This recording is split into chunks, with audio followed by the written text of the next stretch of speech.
Clerkship পরীক্ষাটা যদি তোমার টার্গেট হয় বিগত বছরে কত কাট অফ উঠেছিল, তুমি যদি একবার দেখে নাও ক্লিয়ার ধারণা চলে আসবে যে তোমাকে কত স্কোর করতে হবে। 19 সালে ক্লার্কশিপ পরীক্ষার কাট অফ কী ছিল সেটা আমাদের জানা জরুরি। 0.25 নাম্বার কিন্তু নেগেটিভে আছে।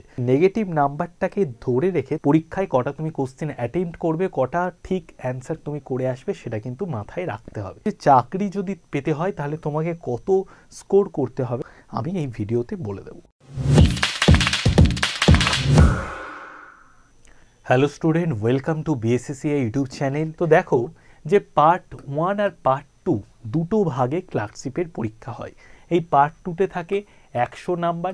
এই 100-র মধ্যে ইংলিশ থেকে থাকে 30, জিএস থেকে থাকে 40 আর ম্যাথ থেকে থাকে তোমার 30। ওকে, তো মোট হলো 100।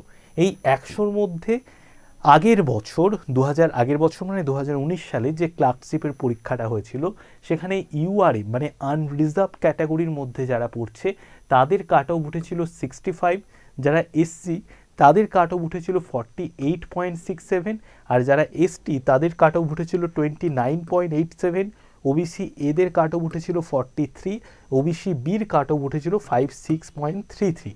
এইবার বিষয়টা হচ্ছে তুমি পার্ট 1-এ শুধু কাট অফ ক্রস করে গেলে তাহলেও কিন্তু হবে না, কারণ পার্ট 1 এবং পার্ট 2 এই দুটোকে অ্যাড করেই কিন্তু ফাইনাল মেরিট লিস্ট তোমার তৈরি হবে।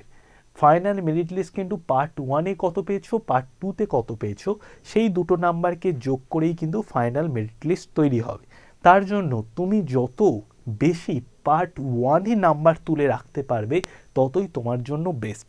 পার্ট 2-তে কিন্তু যেহেতু ওই পার্ট 2 পেপারটা ডেসক্রিপটিভ, তার জন্য পার্ট 2-তে তোমার ভালো লিখেও তুমি কম নাম্বার পেতে পারো যদি সেই রকম একজন পরীক্ষকের কাছে খাতা চলে যায়, আবার খুব মোটামুটি লেখাও বেশি নাম্বার পেয়ে যেতে পারে।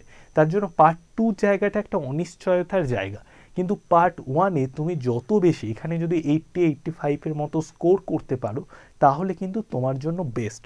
পার্ট 2-তে তুমি অনেকটা নিশ্চিন্তে পরীক্ষা দিতে পারবে।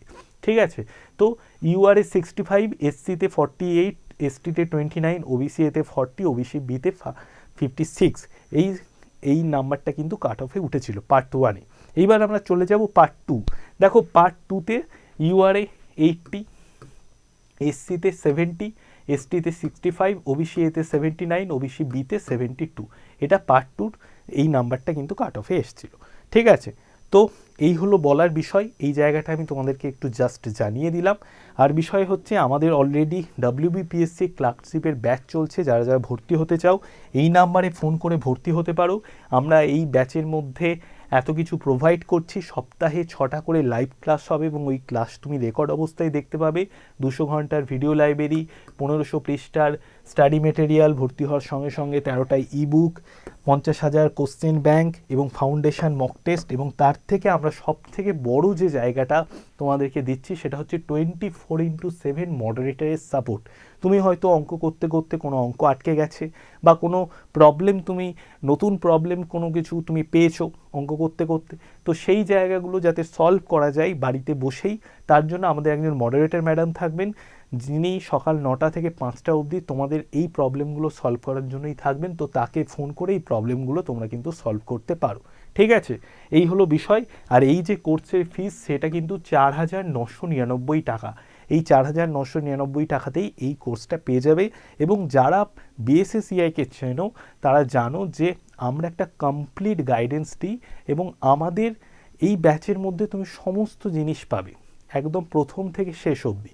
এবং তার সাথে সাথে আমরা সন্ধ্যে 7টার সময় ইউটিউবে একটা PYQ সিরিজ চালাচ্ছি, যে সিরিজটাতেও তোমরা জয়েন করে যেতে পারো। আর অবশ্যই আমাদের এই হোয়াটসঅ্যাপ গ্রুপটাই জয়েন হয়ে যাও। এখানে আমরা PYQর একটা ইবুক তোমাদের ফ্রিতে প্রোভাইড করেছি। আর প্রতিদিন সন্ধ্যে 7টায় আমাদের এই চ্যানেলে কিন্তু প্রতিদিন সন্ধ্যে 7টায় একটা আমরা ক্লাস দিই ক্লার্কশিপ পরীক্ষাকে কেন্দ্র করে। তোমার প্রিপারেশান যাতে আরও ভালো হয়, তুমি যাতে সবাইকে ছাড়িয়ে এগিয়ে যেতে চাও, তার জন্য আমরা সর্বদা চেষ্টা করছি। তো বেস্ট অফ লাক, ভালো করে পড়াশুনো করো। আবার তোমাদের সাথে কোনো ভিডিওতে দেখা হবে। Best of luck.